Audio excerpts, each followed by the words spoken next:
स्थापकाय च धर्मस्य सर्वधर्मस्वरूपिणे अवतारवरिष्ठाय रामकृष्णाय ते नमः। जननीं शारदां देवीं रामकृष्णं जगद्गुरुं पादपद्मे तयो श्रित्वा प्रणमामि मुहुर्मुहुः। नमः श्रीयतिराजाय विवेकानन्दसूरये चित्सुखस्वरूपाय स्वाहारिणे स्वामिने तमहारिणे वसुदेवसुतं देवं कंसचाणूरमर्दनं देवकी परमानन्दं वन्दे जगद्गुरुं कृष्णं वन्दे जगद्गुरुं।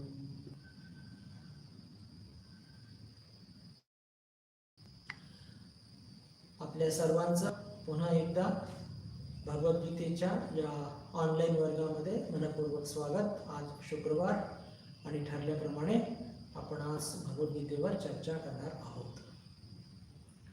मागच्या वर्गामध्ये आपल्या सर्वांना लक्षात असेलच की आपण त्याच्यावर चर्चा केली होती आणि त्याच्यामध्ये आपण बघितलं होतं की भगवान एकदम ज्याला म्हणतो की लौकिक अर्थाने तर्क त्याचं सहाय्य घेऊन अर्जुनाला युद्ध करण्याकरता प्रेरित करत आहेत। हतो वा प्राप्स्यसि स्वर्गम जित्वा वा मोक्षसे महिम तस्मात् उत्तिष्ठ कौन्तेय युद्धाय कृतनिश्चयः।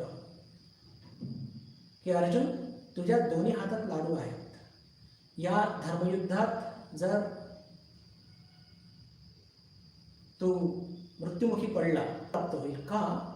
कारण की तू धर्माचं पालन करत आहे आणि जर तू जिंकला तर तू पूर्ण पृथ्वीचा राजा होशील। तर कसंही केलं तरी तुला फायदाच आहे। तू अवश्य याच्यात सहभाग केला पाहिजे, तू हे लढलंच पाहिजे। हे इथपर्यंत आपण मागच्या वेळेस पोहोचलो होतो। आता बंधू भगिनींनो, 29व्या श्लोकापासून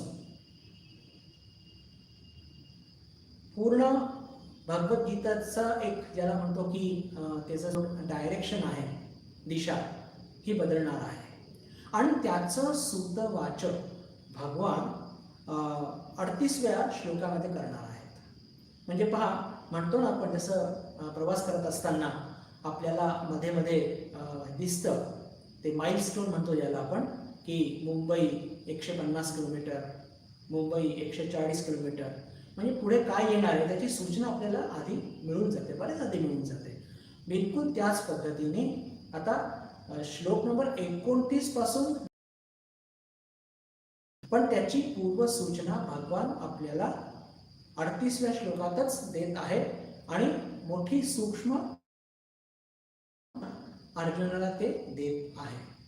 ही सूचना कशी देत आहे हे समजण्याकरता आपण आज थोडासा आत्तापर्यंत जे भगवद्गीता आपण शिकलो, म्हणजे अध्याय विशेष करून अध्याय पहिला आणि दुसरा, त्याच्यात थोडा गोषवारा बघूया। ते फार जरुरी आहे आणि ते आपण गोषवारा जर त्याची चर्चा केली, त्याची उजळणी केली तर आपल्याला लक्षात येईल की कसं भगवान अत्यंत सुंदर पद्धतीने एकदम हळूवारपणे कसं विचारांना अर्जुनाच्या बदल देत आहेत।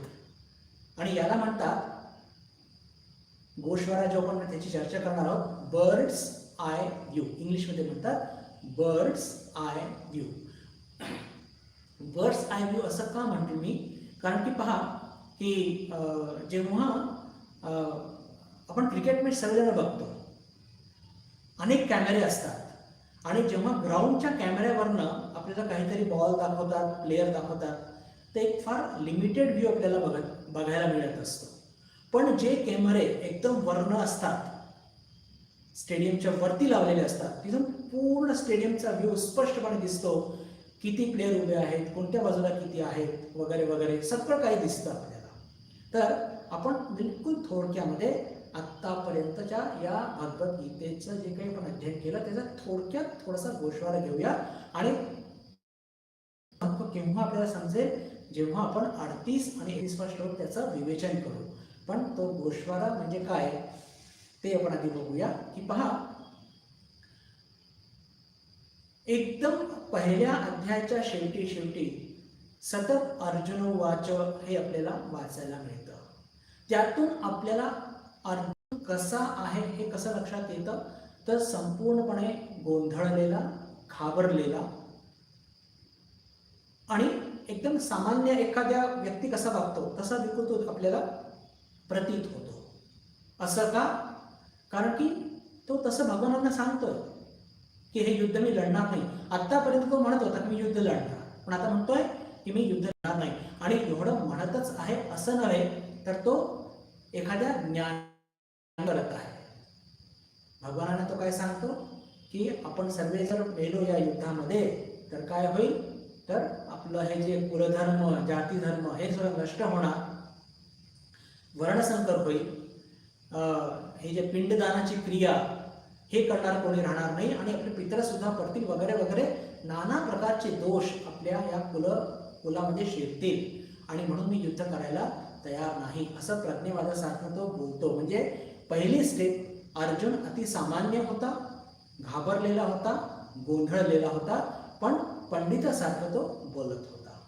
मग दुसरा अध्याय त्याची सुरुवात कशी करतात भगवान, की त्याला आधीच स्पष्टपणे सूचना देतात की क्लैप्यम मास मगम पार्थ नैतत्व युगपद्यते क्षुद्रम हृदय दौर्बल्यम त्यक्त्वा तिष्ठोपर्यंत. बाकी तुला शोभा देत नाहीये का पुरुषता, तू उठून उभा राहा आणि स्वतःला युद्धाकरता तयार कर, अशी स्पष्ट सूचना भगवान त्यांना देतात. आणि हे ऐकल्यानंतर की आता भगवान मला काही सोडणार नाहीये, युद्धाकरता मला ते प्रेरितच करणार आहे, तर अर्जुन थोडा तयार होतो, पण अजून पूर्णपणे तयार झालेला नाहीये.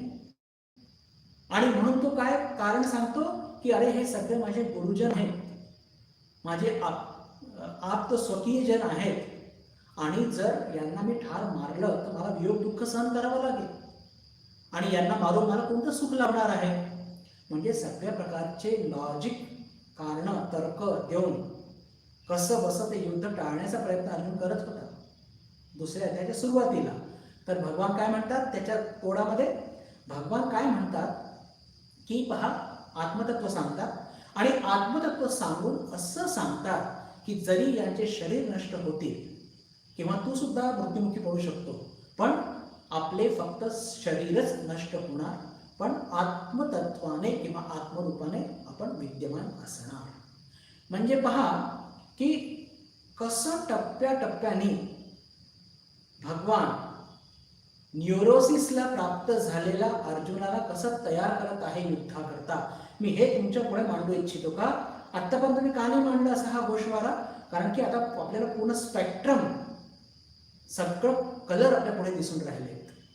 तर आत्मतत्व सांगून त्याचा जो एक शंका आहे त्याचं निरसन करतात आहे की तू काळजी करू नको, आत्मरूपाने आपण सगळे विद्यमान असणार आहोत. तरी सुद्धा म्हणजे आता पहिल्यामध्ये घाबरलेला, अतिसामान्य, गोंधळलेला अर्जुन होता. दुसऱ्या टप्प्यामध्ये तो थोडा दुःखी आहे, दुःख व्यक्त करतोय, थोडा अजून गोंधळलेला आहे, पण त्याची प्रगती तत्व ऐकून. पण मग पुन्हा त्याच्या मनात विचार येतो की या सगळ्यांचं वध माझ्या हातातून होणार तर मला पाप लागणार का. म्हणजे पहा, तो युद्धाला तयार होत आहे, पण त्याची शंका एक म्हणजे नकार देऊ शकत नाही. यांना मारायचं कसं, तर भगवान म्हणतात की नाही, मारून यांना यांचे म्हणजे शरीरच नष्ट होणार, आत्मतत्व असणार. बरं, मग आत्मतत्व असणार पण मारल्याने मला पाप लागणार नाही ना. तर भगवान काय म्हणतात की अरे तू शोधनाचं आचरण करतोय, हे युद्ध तुला आयतं प्राप्त झालेलं आहे, ओघाने प्राप्त झालंय, तू काही युद्ध घडवून आणलेलं नाहीये. क्षत्रियाकरता धर्मयुद्ध हा त्याचा स्वधर्म आहे, कर्तव्य आहे, आणि कर्तव्य पालन करत असताना कधी पण पाप लागत नाही. अर्जुनामध्ये अजून स्ट्रेंथ येते बघा की चला म्हणजे हे पूर्णपणे मरणार नाही, आत्मरूपाने जिवंत असणार. आणि जरी मी याला ठार मारलं आणि माझे गुरुजन, माझे आप्त स्वकीयजन असून सुद्धा मला पाप लागणार नाही. पहा भगवान काय सुंदर पद्धतीने, ज्याला म्हणतो एक परफेक्ट सायकोलॉजिस्ट, या पद्धतीने या अर्जुनाला कसं त्याला त्याच्या सगळ्या शंकेचं निरसन करून त्याला युद्धाकरता प्रेरित करत आहे. अजून फक्त त्याला हे सांगितलं की पहा अर्जुना, जर तू हे युद्धास तयार नाही झाला तर तुला पाप लागेल, का तू कर्तव्यापासून च्युत होणार आहे. पण जर तू युद्धामध्ये भाग घेतला, सहभाग केला, तर तू स्वधर्माचं पालन करणार, कर्तव्याचं पालन करणार आणि त्यातून तुला पाप लागणार. तर आपण बघितलं की 32व्या श्लोकापासून तर 37व्या श्लोकापर्यंत लौकिक कारण सांगून भगवान त्याला काय म्हणतात की अरे व्यावहारिक जीवनामध्ये सुद्धा आपण जर कर्तव्याला विमुख झालो तर आपली कीर्ती आपण हरवून बसतो. आणि तू तर इतका वीर योद्धा आहे, जर तू युद्धामध्ये सहभाग नाही केला तर तुझी एक शूरवीर म्हणून जी ख्याती आहे ती मलिन होईल, लोक तुझी विटंबना करतील, तुला हसतील, तुझी टिंगल करतील. आणि अशी टिंगल एखाद्या शूरवीराला, एखाद्या राजाला शोभा देत नाही आणि ती मरणापेक्षाही जास्त वेदनादायक असते. म्हणजे हा झाला चौथा टप्पा, म्हणजे सगळ्यात पहिला गोंधळलेला, घाबरलेला. मग नंतर त्याचा जो गोंधळ कमी झाला, आत्मतत्व सांगितल्यानंतर त्याच्यामध्ये एक त्याचं व्यक्तिमत्व थोडंसं अजून, जे त्याचं वीरत्व ते अजून बाहेर आलं. आणि फक्त त्याला एक शंका, ती पाप तर लागणार नाही ना, पाप नाही लागणार, चल पुढे ये. आणि आता हे बाकीचे व्यवहारिक कारण सांगून त्याच्यामध्ये पूर्ण शक्ती जागृत झालेली आहे. आणि आता तो पहा म्हणजे एक सामान्य किंवा त्याच्या ओरिजिनल ज्याला म्हणूया, त्याची जी सामान्य स्थिती त्याच्यावरती तो येऊन ठेपलेला आहे. आणि याच्याही पुढे जाऊन त्याच्या मनामध्ये भगवान काय सांगू इच्छित आहे की पहा, कर्तव्य पालन करत असताना कदाचित आपल्याला अहमबोध किंवा पाप आणि पुण्याचे बंधन हे लागू शकतात. तर आपले कर्तव्य पार पाडता पाडता आपले कर्मबंधन याच्यापेक्षा पलीकडे जाऊ शकतो का? म्हणजे पहा, अर्जुनाला एकदम जिथे तो बिलकुल हताश, निराश, घाबरलेला, गोंधळलेला झाला होता, तिथून उचलून एकदम साधकाच्या स्थितीपर्यंत ते घेऊन आले. मध्ये 4 टप्पे मी तुम्हाला सांगितले. अतिशय घाबरलेला, गोंधळलेला अर्जुन, युद्ध लढणार नाही, निराश झालेला, त्याची हताशा दूर करतात. त्याला म्हणतात की वियोगाने दुःख होणार नाही, कारण की ते उपस्थित असणार आहे. बरं, वियोग होणार नाही, दुःख होणार नाही, पण मला पाप लागेल का? पापही लागणार नाही, कारण की तू कर्तव्याचं पालन करत आहे. आणि तू युद्ध नाही लढला तर तुला कर्तव्य न करण्याचं पाप लागेल. म्हणजे एकदम बिलकुल सामान्य, बिलकुल त्याचा हताशा, निराशा, डिप्रेशन, न्यूरोसिस दूर केल्यानंतर आता अर्जुनाची स्थिती इतकी चांगली झालेली आहे. आणि ती स्थिती भगवानांनी ओळखली आणि तिथे त्याला एकदम साधकाच्या स्तरावरती घेऊन येतात. आणि त्याला काय म्हणतात की अरे, कर्तव्य पार पडत असताना जर अहमबोध असेल तरच पाप पुण्याचा प्रश्न येतो. आणि हे पाप पुण्य आपल्याला बंधनाचे कारण होऊ शकतात. पण जर तू हे पाप पुण्य हे जर अहमबोध याच्या पलीकडे गेला किंवा आपल्या कर्तव्याचं पालन समत्व बुद्धीने केलं तर तू कर्तव्य करून सुद्धा मोक्ष प्राप्तीच्या मार्गावरती पुढे जाऊ शकतो. And that is the beauty of श्लोक नंबर 38. मी हे मुद्दाम गोष्वारा का सांगितलं? हे जे 4 टप्पे सांगितले भगवानांनी, एकदम निराशेच्या गर्तामध्ये गेलेला अर्जुन त्याला तिथून काढतात आणि थेट त्याचे कर्तव्य, त्याचं पापपुण्य हे सगळं समजून त्याला कर्तव्य पालन करण्याकरता प्रेरित करून आणि त्याला पाप पुण्याच्या अहमबोधाच्या सुद्धा पलीकडे घेऊन जाण्याची तयारी भगवान येऊन गेले आहेत. म्हणून गीतेला मोक्ष शास्त्र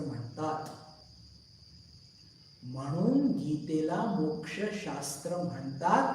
आणि आपण सुद्धा या पद्धतीने आपल्या जीवनामध्ये हे सर्व सिद्धांताचं पालन केलं तर आपल्याला सुद्धा मोक्ष या मार्गावरती आपण सुद्धा मार्गक्रमण करून पुढे जाऊ शकतो.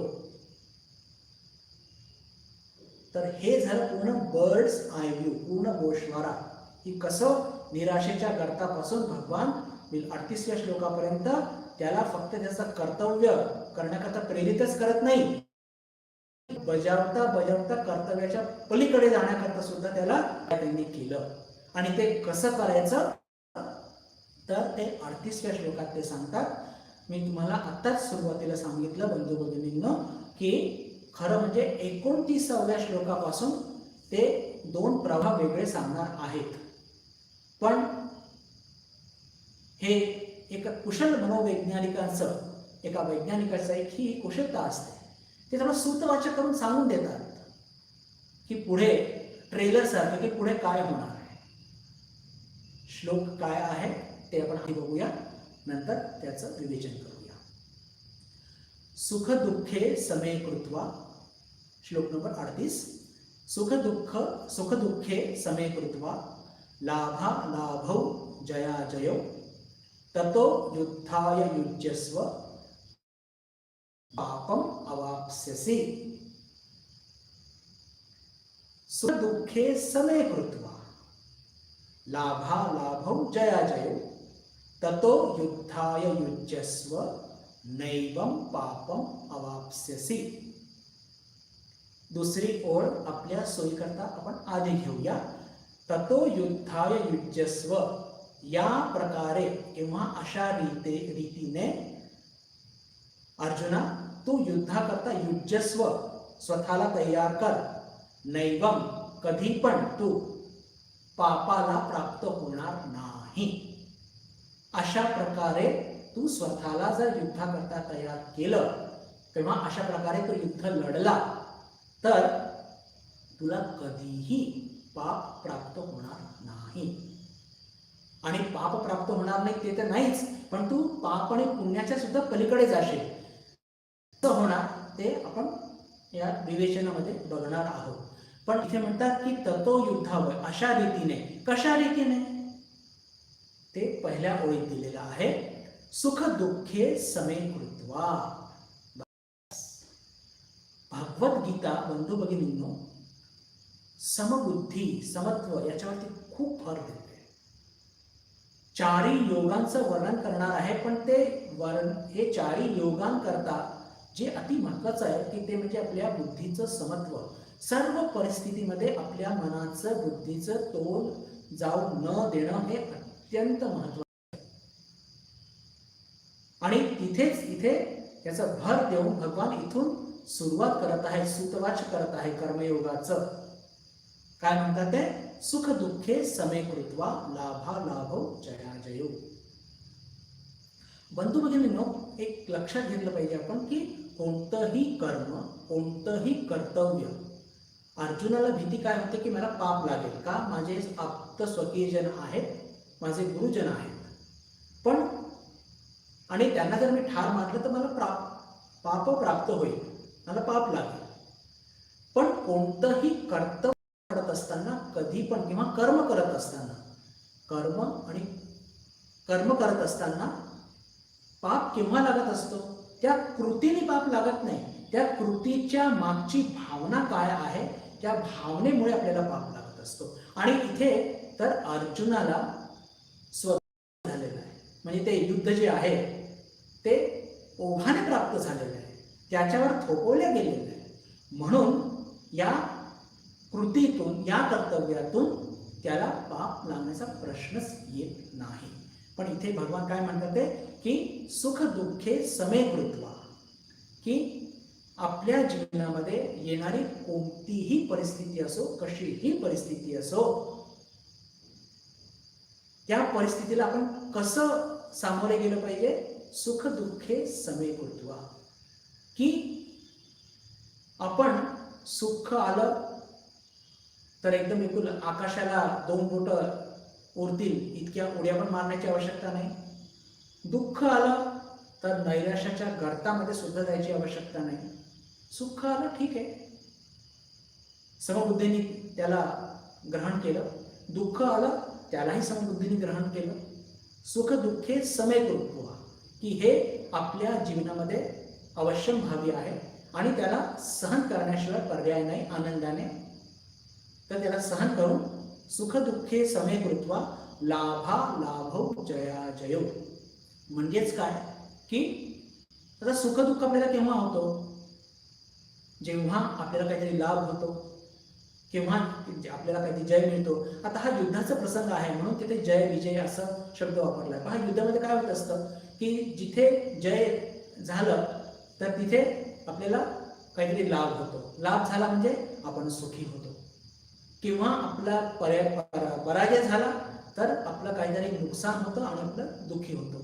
तर ह्या गोष्टी तर युद्धामध्येच कशाला, आपल्या दैनंदिन जीवनामध्ये सुद्धा आपल्याला बघायला मिळतात की आपल्याला एखाद्या कार्यामध्ये यश मिळतं, आपला काहीतरी लाभ होतो, माणसं आणि आपण सुखी होतो. किंवा याच्याच विपरीत असं सुद्धा घडतं की आपल्याला एखाद्या कार्यामध्ये अपयश येतं, आपल्याला अपमान होतो, आपल्याला काहीतरी नुकसान होतं आणि आपण दुःखी होत असतो. तर भगवान जे म्हणतात ते की अशा रीतीने युद्ध केल्याने, म्हणजेच कसं, सुख दुःखे समे कृत्वा लाभा लाभो जया जयो.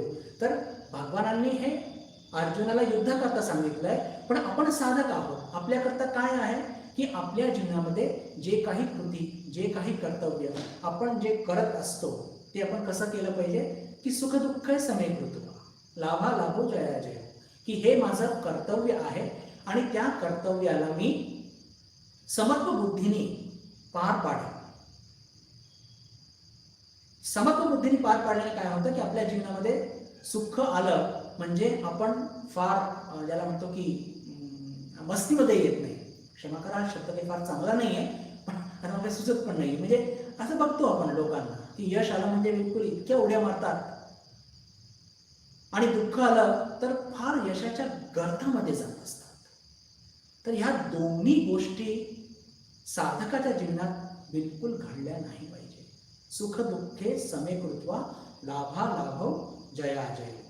सर्व परिस्थितीमध्ये साधकाने कसं बिलकुल सम राहून आपलं कर्तव्याचं पालन केलं पाहिजे. आणि जर आपण आपल्या जीवनामध्ये समबुद्धीने आपले कर्तव्याचं पालन केलं तर काय होणार, हे पहा इथे म्हणतात ते भगवान की नैवम पापम अवाप्स्यसि.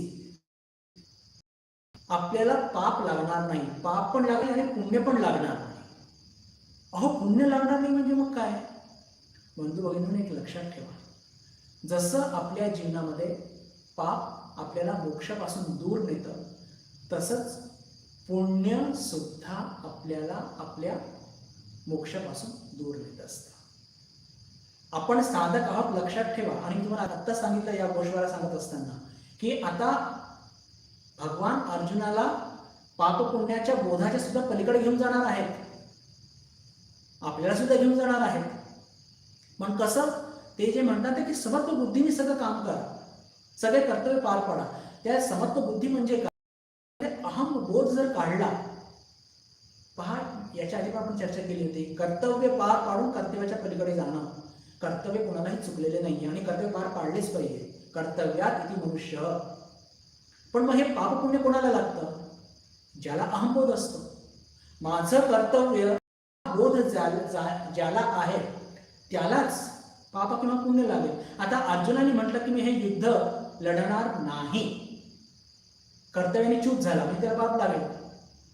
पण त्याने म्हटलं मी युद्ध लढणार, युद्ध लढणार आणि युद्ध लढल्यानंतर परिणाम जे काही असू दे, जिंकला की तो म्हणजे त्याला विजय मिळालं की पराजय मिळाला, पण त्याला पुण्य लाभणार आणि पुण्य लाभून काय होईल, स्वर्गामध्ये जाईल.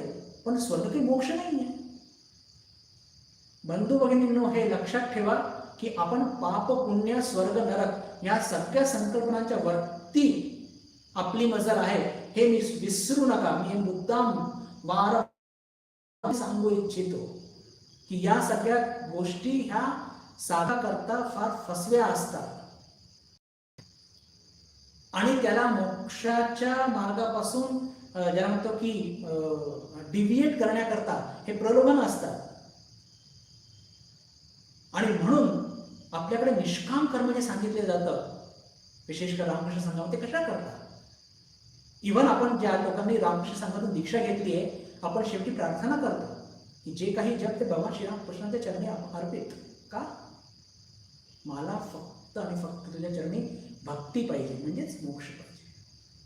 बाकी काय जे काही माझी अपुरी साधना आहे, माझे कर्तव्य कर्मात जे काही दोष आहेत, माझे निस्वार्थ सेवा म्हणून जे करत आहेत त्यात काही जे दोष आहेत ते सगळे तुझ्या चरणी अर्पित प्रभू.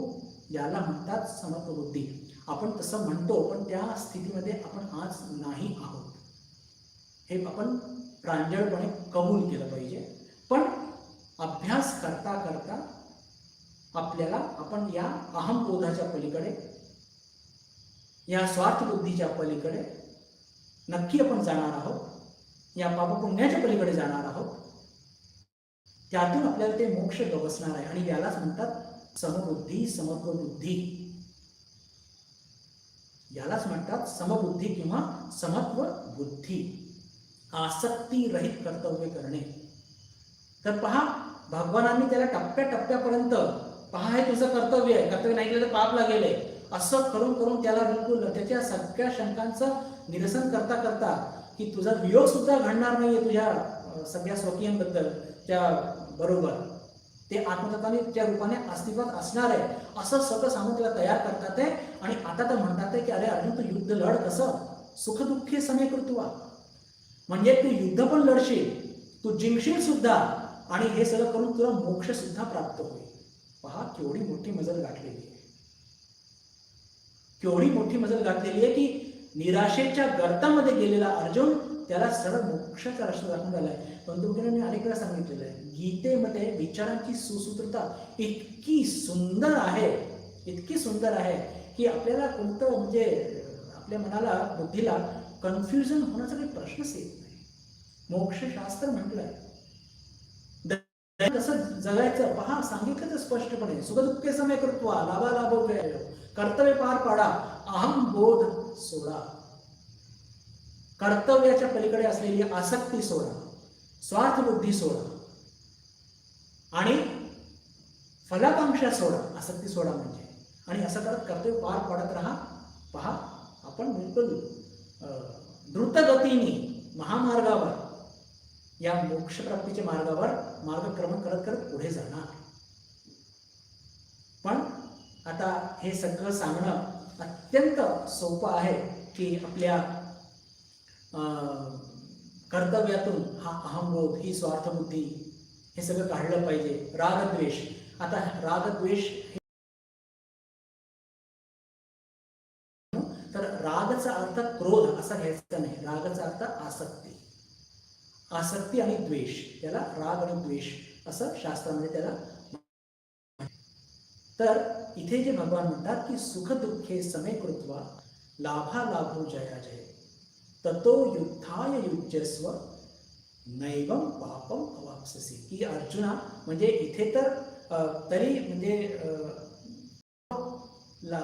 पाप तुला लागणार नाही असं म्हणतात ते भगवान. पण जर समत्वबुद्धीने जर आपण आपले कर्तव्य पार पाडले, आसक्ती रहित, रागद्वेष रहित, तर ते मोक्षकामी होणार. आणि जर अर्जुनाला सांगितलं आहे बंधू भगिनींनो भगवानांनी, आणि ते युद्धाच्या प्रसंगी, तर आपण तर युद्ध लढत नाहीये, आपली परिस्थिती फार चांगलीच आहे. आणि आपण आपल्या दैनंदिन जीवनामध्ये जे काही कर्तव्य पार पाडत असतो त्याच्यातली काढली, तर हे सिद्धांत आपल्याला सुद्धा लागू पडतात. आणि आपल्या दैनंदिन जीवनातले सर्व पार पाडता पाडता, हसत हसत आपल्याला सुद्धा मोक्ष प्राप्त होऊ शकतो. आणि आपण बघतो की आपले अनेक संत महापुरुष, त्यांनी आपल्या जीवनातले कोणतेही कर्तव्य न चुकता पार पाडून आणि मोक्ष प्राप्त केलेलं आहे. सर्व संत बघा, संत तुकाराम महाराज बघा, संत ज्ञानेश्वर महाराज बघा. आता अशी चर्चा करत असताना अनेकदा आपल्या मनात काही छोटे छोटे आणि विचित्र प्रश्न येतात की हो, संत ज्ञानेश्वर महाराज संन्यासी होते. हो, पण समाजला काहीतरी द्यायचं हे कर्तव्य त्यांनी स्वतःहून घेतलेलं होतं.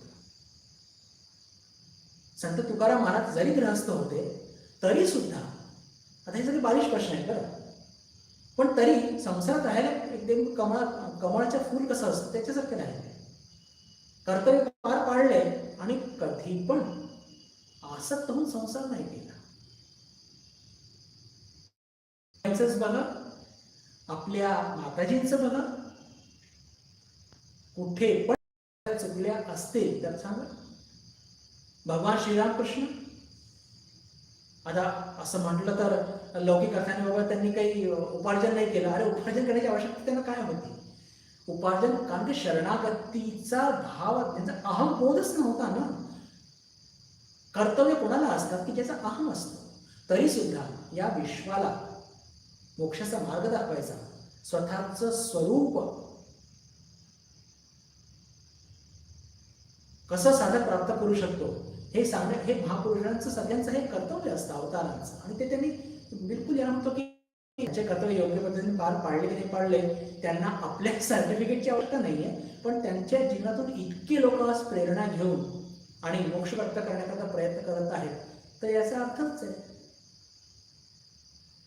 की त्यांनी आपल्या कर्तव्य बिलकुल योग्य पद्धतीने पार पाडले आहेतच. होतं काय बंधू भगिनींनो, की साधारणपणे आपल्याला या जगाच्या सुखदुःखामध्ये फार आनंद येत असतो. जेव्हा आपल्या जीवनात सुख येतं आपण सुखी होतो, सुख कमी झालं आपण दुःखी होतो, आपल्या जीवनात दुःख येतं आपण दुःखी होतो, आणि दुःख कमी झालं तर सुखी होतो. आणि या संसार रूपी पाण्यामध्ये गटांगळ्या खात असतो. त्यातून ती आसक्ती आपली काही केल्या कमी होत नाही. आणि मग काय करतो की आपल्या कर्तव्याला आसक्ती राहील नाही. आपण सगळ्यांना खूप चांगले आहोत, नो डाऊट. ठाकूरांचे प्रत्येक भक्त खूप चांगलं आहे. मी कोणत्या अर्थाने म्हणतोय की प्रत्येकाने आपले जे कर्तव्य असतात, लौकिक कर्तव्य, व्यावहारिक कर्तव्य, खूप नीटपणे त्याचं पालन करत असतात आणि त्याच्याकरता खूप सॅक्रिफाईस सुद्धा करतात. कर्तव्यात ते मनुष्य मी नेहमी म्हणत असतो. पण त्या कर्तव्याची मागची भावना, जिथे अर्जुन सुद्धा गडबडला होता आणि आपण गडबडत आहोत, की ते आसक्तीपोटी आपण पूर्ण करत आहोत, की स्वार्थापोटी पूर्ण करत आहोत, की भीतीपोटी करत आहोत, अनेक कारण असू शकतात.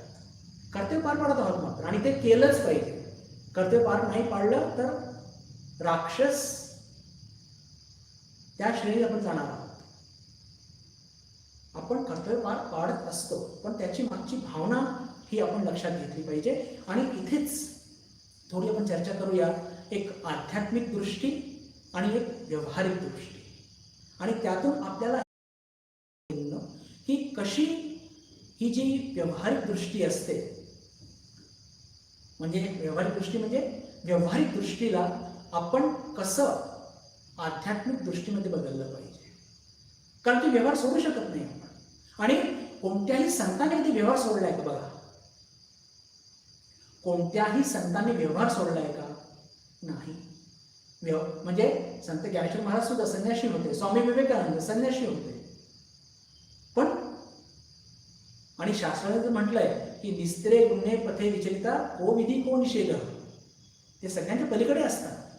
तरी सुद्धा स्वामीजी तर म्हणतात की अरे संन्यासी हा समाजाकडनं पोळी घेतो. म्हणजे तसं म्हटलं तर शास्त्र म्हणतात की संन्यासी करता ब्रह्मप्राप्ती हेच कर्तव्य आहे, बाकी कोणतंही कर्तव्य नाही. म्हणून त्यांनी काय केलं, ठीक आहे, संन्यासीचं ब्रह्मप्राप्ती हे कर्तव्य जरी असलं तरी सेवा हा त्याला मार्ग सांगितला आहे. स्वामी भयंकर हुशार, भयंकर हुशार. हे जे सेवायोग किंवा निष्काम सेवायोग जे स्वामींनी मांडलंय ते काय सांगितलंय, तो मार्ग आहे. ठीक आहे, संन्यासीचा एकमेव कर्तव्य म्हणजे हे आपण जे म्हणतो लौकिक अर्थाने की समाज सुधारणा, आणि हे त्याचं कर्तव्य आहे. हे समाज सुधारणा कर्तव्य नाही आहे, हे त्याच्याकरता काय मार्ग आहे. कसला? ब्रह्मप्राप्तीचा. तर मग हे फक्त संन्यासी करताच का? गृहस्थाकरता सुद्धा तो होऊ शकतो. म्हणजे गृहस्थ आपले कर्तव्य पार पाडतात आणि तेच जर त्यांनी निस्वार्थता पोटी ते कर्तव्य पार पाडले तर तेच कर्म किंवा तेच म्हणजे त्यांचं कर्तव्य त्यांच्या करता मोक्षगामी ठरणार नाही का? संन्यासी करता जर होऊ शकतात तर ग्रहस्थ करता का नाही? दोघे कर्तव्य पार पाडत आहेत किंवा दोघेही मोक्षप्राप्तीच्या मार्गावरती पुढे जात आहेत. संन्याशीचा पूर्ण समाज हे त्याचं घर असतं. ठीक आहे, ग्रहस्थाचा एक थोडासा आवाका थोडा लिमिटेड असतो, असू द्या ना, त्याने काही फरक पडत नाही. पण संन्यासी आणि ग्रहस्थ दोघांचं जर जीवनाचा उद्दिष्ट ब्रह्मप्राप्ती किंवा मोक्षप्राप्ती आहे तर कर्मयोग, सेवायोग, समत्वबुद्धीने केलेले कर्तव्य हे दोघांकरता मोक्षप्राप्तीचा मार्ग ठरू शकतात. बघा पटतंय का मी जे बोलतोय? विचार करून बघा, काही अंतर नाहीये, फक्त बोट्स आपल्या वेगळ्या वेगळ्या आहेत. पण दोघांचं परम कर्तव्य काय आहे? मी साधक शब्द वापरतो म्हणजे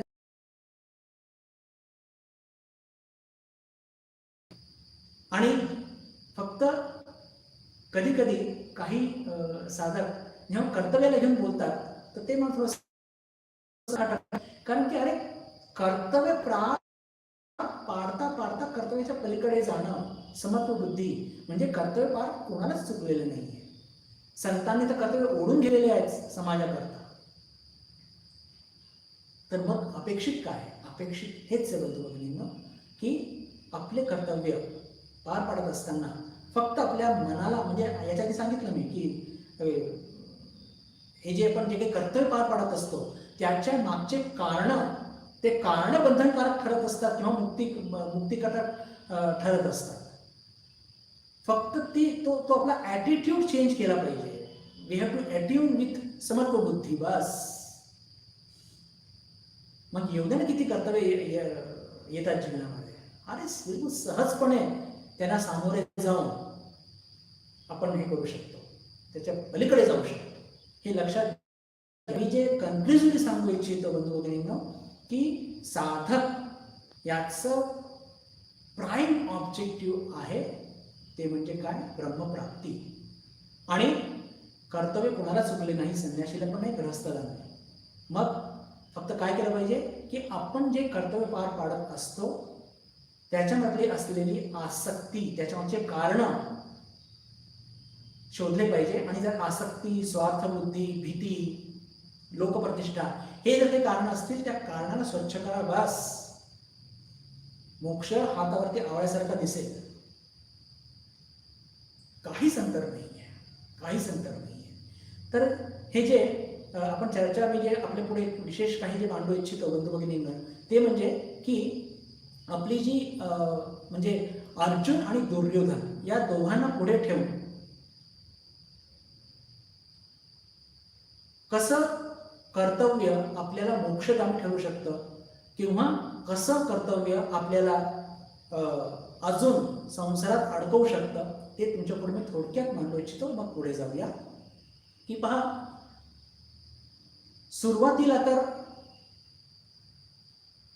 म्हणजे जे अर्जुन म्हणत होता की मी कर्तव्य करणार नाही, म्हणजे युद्ध करणार नाही, आणि युद्ध करणार नाही म्हणून त्याला पाप प्राप्त होणार होतं. म्हणजेच काय, अजून तो बंधनात अडकणार होता. नंतर तो तयार होतो की मी युद्ध लढणार, म्हणजे त्याला पुण्य प्राप्त होणार. भगवान म्हणतात की स्वर्गद्वारम अपावृतम, की तुला हे प्राप्त झालेले युद्ध तू सहभाग कर, स्वर्गाचे दार तुझ्याकरता उघडे आहेत. हे झालं एक सामान्य कक्षामध्ये असलेले व्यक्ती असतात त्यांच्याकरता हे योग्य आहे. आणि जे राक्षसी वृत्तीचे असतात त्यांच्याकरता काय तर पहा की दुर्योधनाने हा युद्ध घडवून आणलेला आहे. अनितीपोटी, स्वार्थापोटी, रागद्वेषपोटी, मत्सरापोटी. त्याची चर्चा आपण करणारच नाही. का? कारण की तो आपल्या जीवनाचा ऑब्जेक्टिव्हच नाही.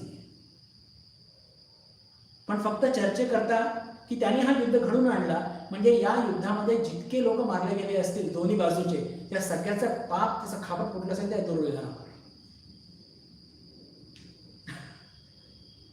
अर्थात दुर्योधन आपल्या चर्चेचा विषय नसला पाहिजे, पण एक माहिती म्हणून किंवा एक चर्चा म्हणून. तर ह्या सगळ्या गोष्टी असतात की म्हणजे जेव्हा कोणत्या अनितीच्या गोष्टी आपण घडवून आणतो, मुद्दाम घडवून आणतो आपल्या स्वार्थापोटी, आपल्या त्यामुळे त्याला काहीतरी वासना पूर्ण करण्याकरता, तर तेव्हा त्याच्या अनुषंगाने घडणाऱ्या ज्या काही गोष्टी असतात वाईट, त्याचं पाप ते आपल्याला भोगावं लागतं.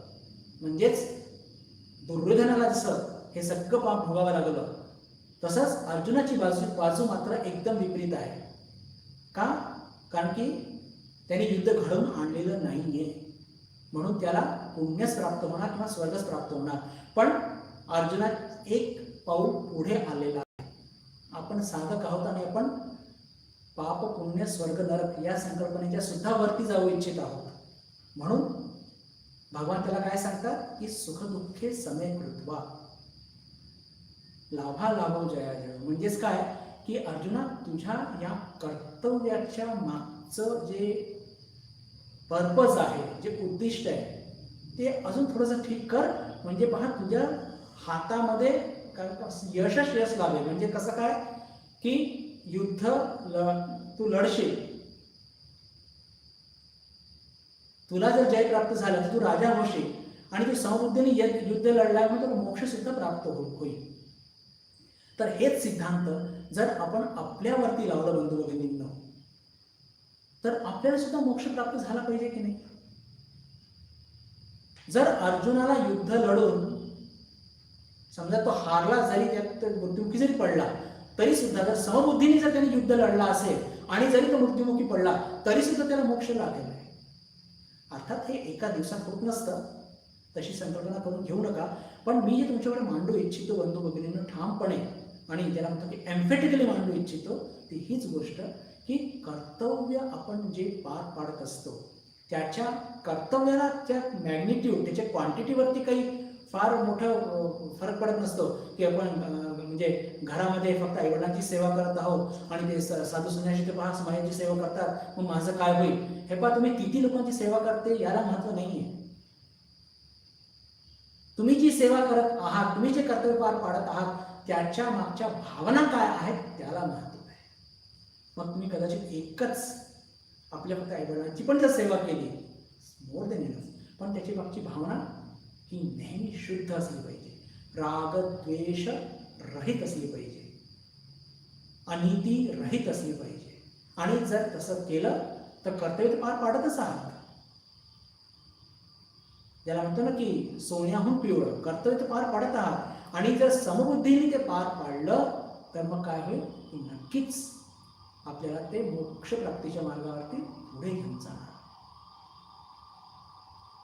हे त्याच्या मागचं जे पूर्ण सायन्स, आणि विशेष करून सुख दुःखे. आणि पहा बंधू भगिनींनो, इथे जे आपण समत्व खूप चर्चा करत आहोत, तर समत्व हे किती टप्प्यावरती असले पाहिजे, तर या श्लोकांमध्ये फार गूढ अर्थ पण आहे, जे मी तुमच्या पुढे थोडक्यात मांडू इच्छितो. ते म्हणजे की समत्व हे भौतिक, मानसिक आणि बौद्धिक 3 स्तरावरती असलं पाहिजे. म्हणजे बाहेरून दाखवताना मी फार समत्वानेच वागतोय आणि माझ्या मनामध्ये कोणताही द्वंद्व किंवा काही कोणत्याही प्रकारचा असा रागद्वेष नाहीये, हे दाखवणं सोपं असतं बरं. ॲक्टिंग करणं म्हणजे पोज करणं एक, आणि त्याच्या आतमध्ये सगळं बिलकुल सुरू आहे रागद्वेष, यातून होणार नाही. आपल्याला जे आत आहे तेच बाहेर, म्हणजे ठाकूरांच्या भाषेमध्ये की आत बाहेर हे एक पाहिजे. आणि हीच खरी साधना आहे. आणि ही आपण आपल्या जीवनामध्ये समत्व प्राप्त करण्याकरता आत बाहेर एक असणं फार गरजेचं आहे. म्हणजे 3 स्तरावरती, शारीरिक, मानसिक आणि बौद्धिक, 3 स्तरावरती समत्व गाठलं पाहिजे. शारीरिक स्तरावरती समत्व गाठलेलं आहे, म्हणजे मनात राग आलेला आहे, पण मनी बिलकुल मोठ्या आवडून धरलेलं आहे, आणि मनात सगळं हे सुरू आहे, बुद्धीमध्ये काहीतरी अजून सुरू आहे, कारस्थान की याला दाखवीन कसं, आणि बाहेर फार शांत पण दाखवतं, अशा प्रकारे होणार नाही. आत बाहेर एक असलं पाहिजे. म्हणजेच काय की पहा की जेव्हा आपल्याला काहीतरी यश लागतं, त्यातून आपल्याला मानसिक काहीतरी लाभ होण्याची शक्यता असते आणि बुद्धीमध्ये सुख मिळत असतं. तर यश मिळालं तर कोणताही लाभ होऊ देत, मन शांत आहे, बुद्धीला सुख मिळतंय पण त्याच्याकडे लक्ष नाही, याला म्हणतात तिन्ही स्तरावरती समत्व. किंवा अपयश सुद्धा मिळालं, आपण मनामध्ये काहीतरी हानी झाली, दुःखित होतो, बुद्धी एकदम त्याला निराशेच्या गर्तामध्ये जाते. ठीक आहे, मी माझे कर्तव्य केले, यश देणं की न देणं हे ईश्वराच्या हातात आहे, असा प्रकारचा विचार करून, म्हणजे या तिन्ही स्तरावरती बघा, 3 टप्पे आहेत आणि ते फार महत्त्वाचे, की भौतिक किंवा शारीरिक, मानसिक आणि बौद्धिक, तिन्ही स्तरावरती जेव्हा आपण समत्वाने आपले कर्तव्य पार पाडू शकू तर तेव्हा नक्कीच मोक्ष प्राप्तीच्या मार्गावरती आपण पुढे जाणार. आणि भगवानांनी या श्लोकाच्या माध्यमातून एक सुंदरसं, ज्याला म्हणूया की एक सूतवाच केले. अजून कर्मयोग सुरू झालेला नाहीये. पुढच्या श्लोकामध्ये ते अजून थोडी काही प्रस्तावना, फक्त त्याने काय केलंय की एक ज्याला म्हणतो की एक आभास, एक माइलस्टोन सांगितलंय की आता याच्या पुढे असं होणार आहे. तर या श्लोकाचं कन्क्लुजन करण्याच्या आधी समदृष्टी साधण्याचे काय उपाय आहेत, त्याचे काही उदाहरणं, म्हणजे अर्थात ही आपल्याला सगळ्यांना प्रॅक्टिस करावी लागेल, पण नेमकं काय त्याच्यामध्ये घडत असतं ते थोडंसं बघून काही उदाहरणं बघूया. त्यातून आपल्याला लक्षात येईल की कसं आपल्या जीवनामध्ये आपले व्यावहारिक कर्तव्य प्राप्त करत असताना समत्व बुद्धी प्राप्त केली पाहिजे, किंवा आपला अहम नसला पाहिजे, किंवा त्याच्या मागे कोणतीही अनिती, स्वार्थ, रागद्वेष नसला पाहिजे, हे थोडंसं बघूया. हे पहा, याच्या आधी सुद्धा आपण चर्चा केलेली आहे की जिथे कर्तृत्व बोध आहे, म्हणजे आता कर्तव्य म्हटलं म्हणजे त्या कर्तृत्व बोधाच्या कर्ताबोधामुळेच ते जन्माला येत असतं. पण आता आपण एकदम तर भगवान श्रीकृष्णाच्या स्तरावर जाऊ शकत नाही.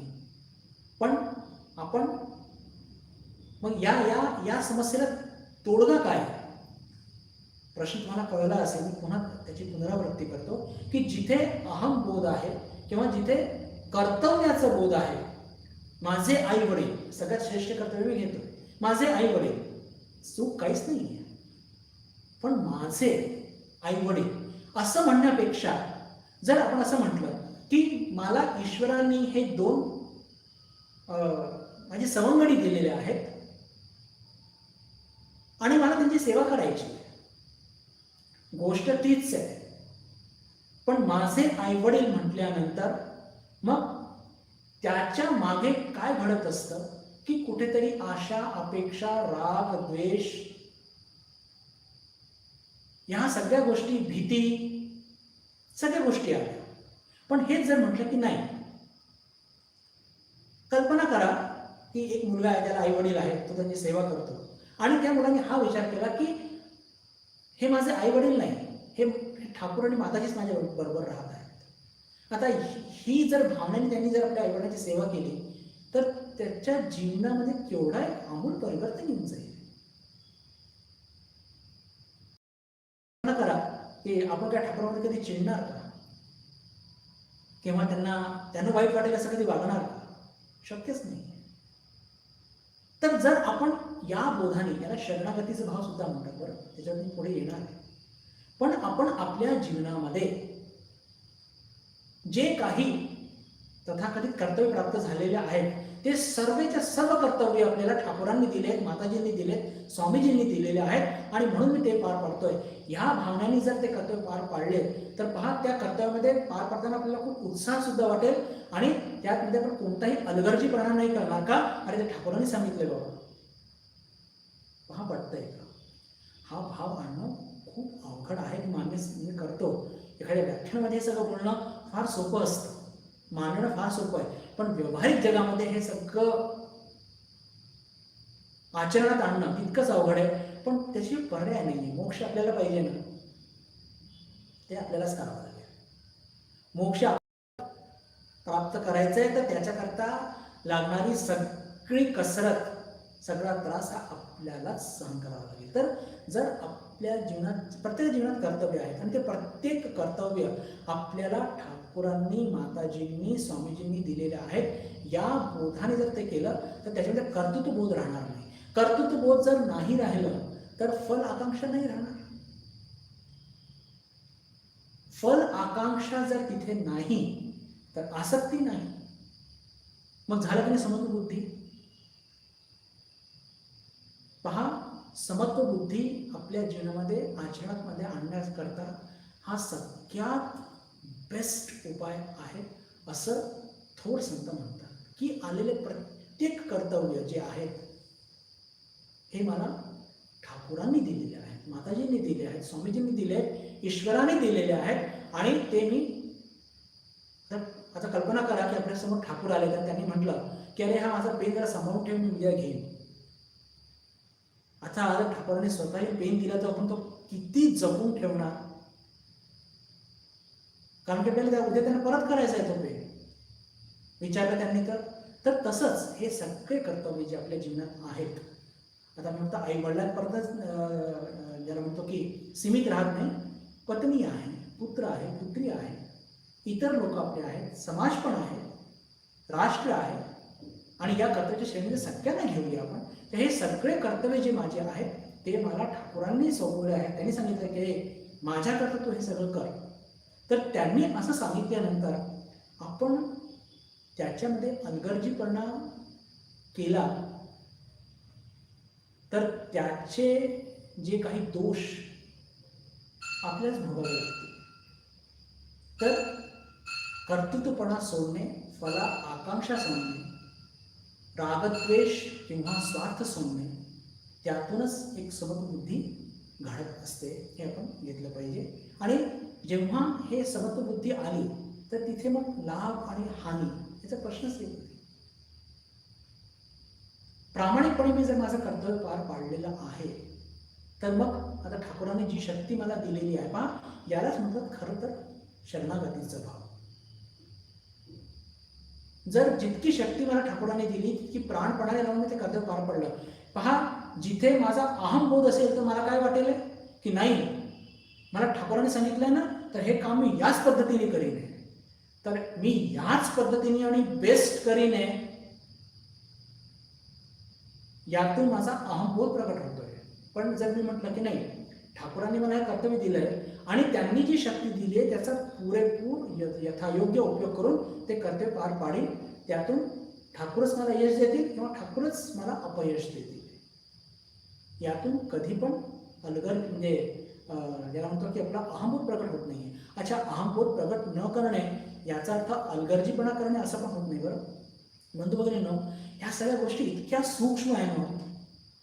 आणि आता बघूया आपण की आता पुढचे 3 अध्याय जे येणार आहेत ना हे कर्मयोगावरतीच आहे आणि या कर्मयोगाचे इतके पदार आहे, बारीक बारीक बारीक बारीक बारीक बारीक, पण ते अत्यंत गरजेचे आहेत. का?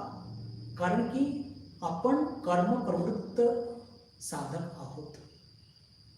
कर्म केल्याशिवाय आपल्याला गत्यंतर नाही, कर्तव्य पार पाडण्याशिवाय गत्यंतर नाही. अरे मोठे मोठे महापुरुषांना कर्तव्य चुकलं नाही तर तुम्ही आणि मी कोणत्या क्षेत्रातला भाजीपाला.